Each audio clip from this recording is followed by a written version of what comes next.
request Dr. Ganpule to talk on the robotic transplant. As you know that in the whole country, there are few centers who are doing robotic transplant. Ours is one of them. And Dr. Ganpule is doing all those transplant. Now, may I request to share our experience of the robotic transplant? Over to you, Dr. Ganpule. Thank you very much, sir. Over the next 10 minutes, I'll be giving a realistic audit of what we have progressed as regards RAKT at FUH. Just to go into the history, in the past, pure laparoscopic approach for transplant have been described by Rosales and Dr. Modi. We are very fortunate to have him in this group today. We would also look forward to have his inputs on this particular regard. The first possibility of doing a robotic anastomosis was described by Hosnek in 2002. But the interesting part is that he actually did it on the bench, but actually it was done by Dr. Guilianetti at the University of Chicago in 2010. But these two gentlemen from India, and we should be proud of them, that Dr. Rajesh Ahlawat and Dr. Pranjal Modi both are credited with popularizing the RAKT technique across the globe. And picking up from these two urologists, we went ahead with our program. So a reaction to anything new is, we all know, is first is disbelief. People say that it's impossible, it's scary, etc., etc. Then we have got the critics who say that other options are available. We are doing the same thing with XYZ procedure for years together. What is the need to change? And finally, there is an acceptance. Finally, people say that it has a potential to be a gold standard. But luckily at MPOH, acceptance is what Team MPOH believes in, and that's why we could embark on the robotic transplant program.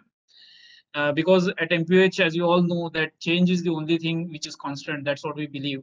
And we follow these ideals from Mr. Steve Jobs, wherein he says that innovation is the ability to see change as an opportunity and not as a threat. And this perfectly fits the bill as far as robotic kidney transplant goes.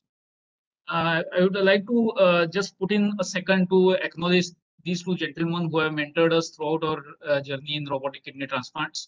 And we even crossed the shores wherein we did a robotic transplant in Istanbul, Turkey 3 years ago. I'll just show you a small video wherein the key steps of the transplant are shown.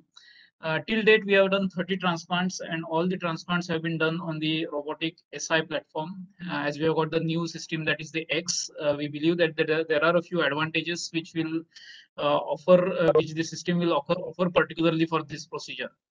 As you can see, the steps are quite standardized now. First would be the dissection of the vessels, the extrailiac artery and the extrailiac vein. Following that, we drop the bladder, and here is a new term, that is engrafting. That is, the graft is removed and then placed inside the kidney. The principles remain the same, only the approach differs. We measure the length of the vein that is required for doing a venotomy. The vein is clamped, and the venotomy is done exactly for the amount of distance we want the venotomy to be done. A small difference is that we are using an CV6 Gore-Tex suture in all our anastomosis, and this is what most of the leaders in this field are also doing, for a very simple reason that protein tends to break when you are using an robotic platform. Gore-Tex suture do not break, and they are very easy to handle. All of you will appreciate the amount of magnification and the accuracy that a robotic platform offers, particularly for such an high octane procedure. You can see that the anastomosis is done with an custom-made double arm needle. Following this, again, the same principles of an arteriotomy. The majority of the cases we have done the extrailiac artery anastomosis. And then it is anastomosed end to side with the donor vessel. Again, the same principles, perfect approximation. The intima should not be left, and following this, the vessels are unclamped in the same way as we unclamp them in an open transplant. The principles remain the same. See for good turgidity of the urine, if possible, do an Doppler, and a good urine output is a really satisfying thing to see. We go ahead rather than going into the challenges, we would go into the audit as to what we learned. I must acknowledge all the mentors who have helped us in this particular endeavor, as well as the ground force which has been helping us throughout all the 30 transplants. Am I audible? Hello? Yes, you are. Yes. I'll go with the main part. In the next 6 minutes, I'll be talking about what we analyzed as regards the outcome of the transplant. Yeah, please Yes, go sir. ahead. Go ahead. Yes. So I'll be going into the detailed audit when I analyzed all the 30 transplants. The considerations with will. the internet connection. Shall I wait for a second, sir? Ganpule, can you hear us? Yes, I can hear you, sir. Well, hello. Hello. Sir, actually the slides are very well visible here. Can go ahead. But can you hear me? Yes, sir, Arvind sir, we can both.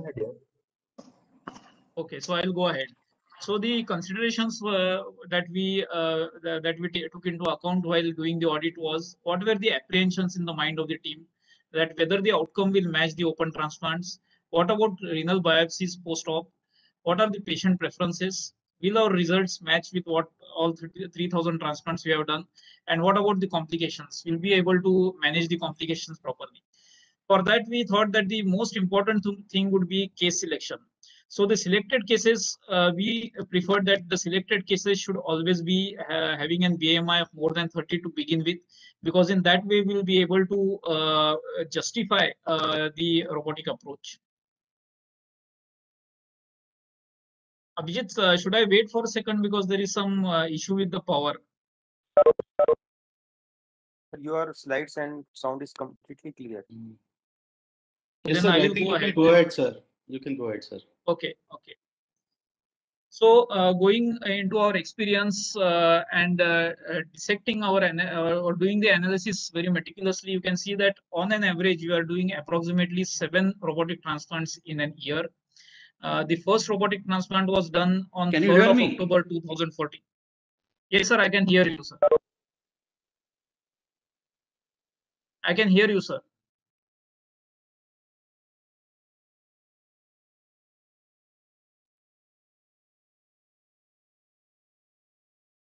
Abhishek, go ahead. I think Hello? we can. Arvind, you can go ahead. Sir, we can hear you.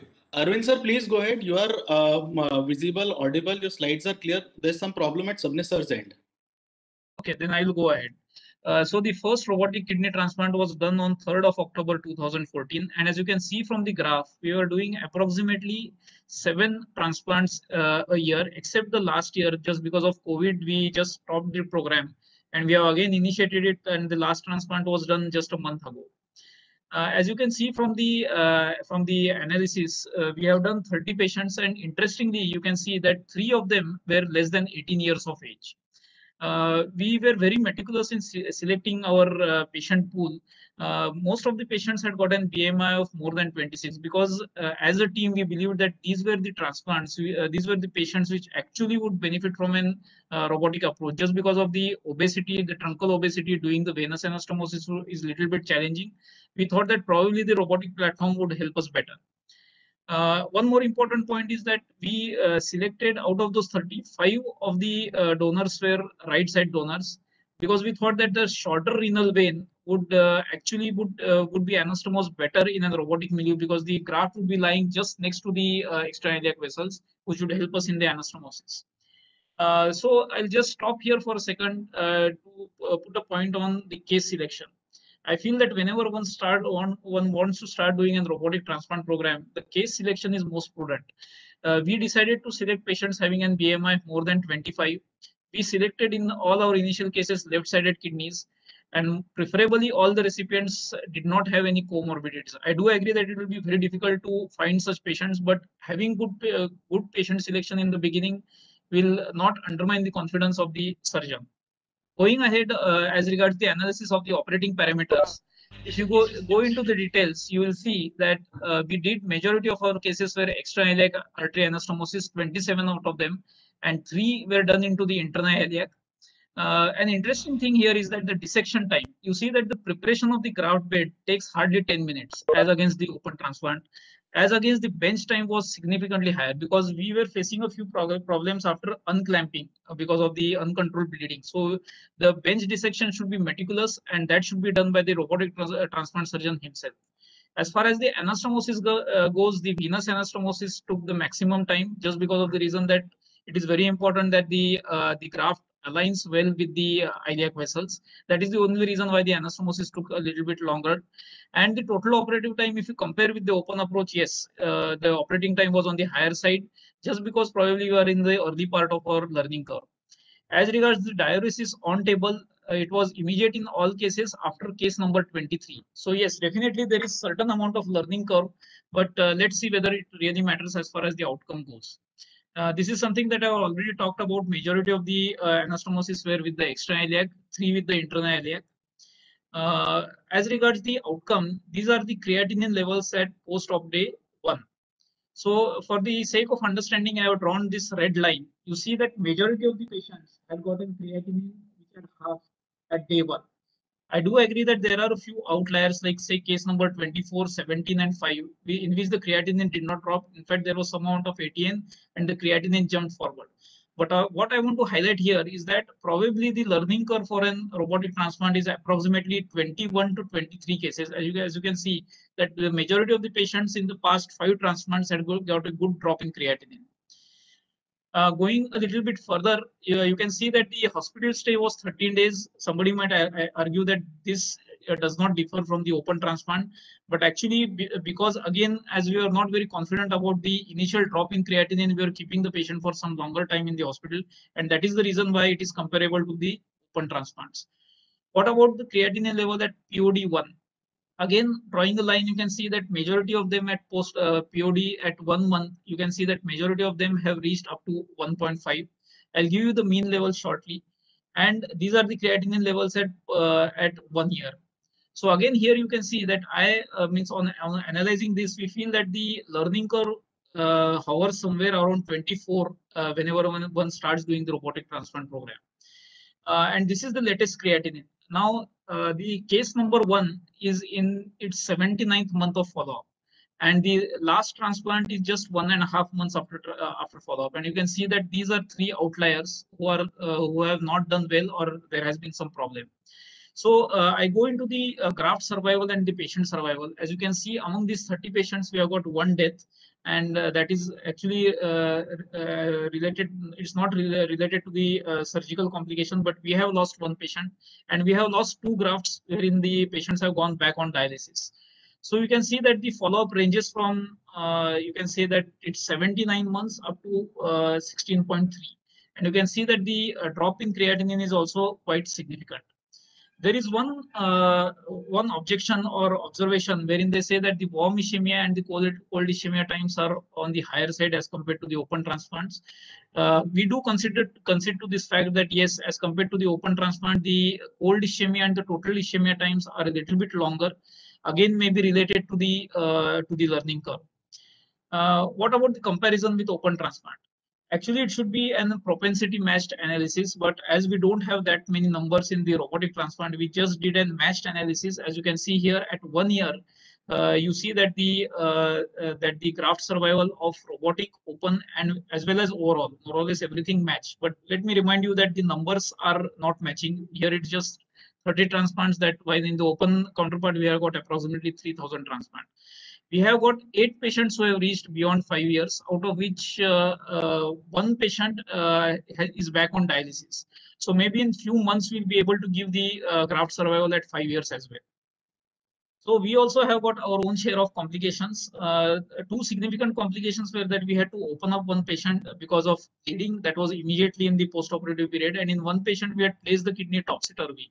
So we did the anastomosis to the native ureter. These were the 2 major complications that we had faced.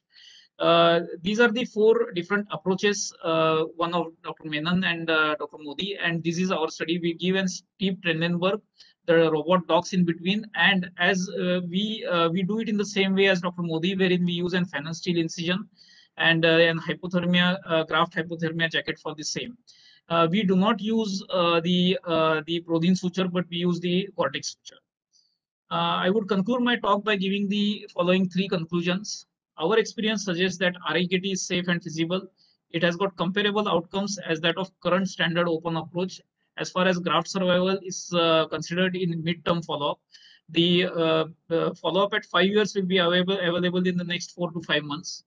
We feel that RAKT would give opportunity to obese patients with end-stage renal disease to have good transplant outcomes with good graft survival with decreased surgical difficulty and complications.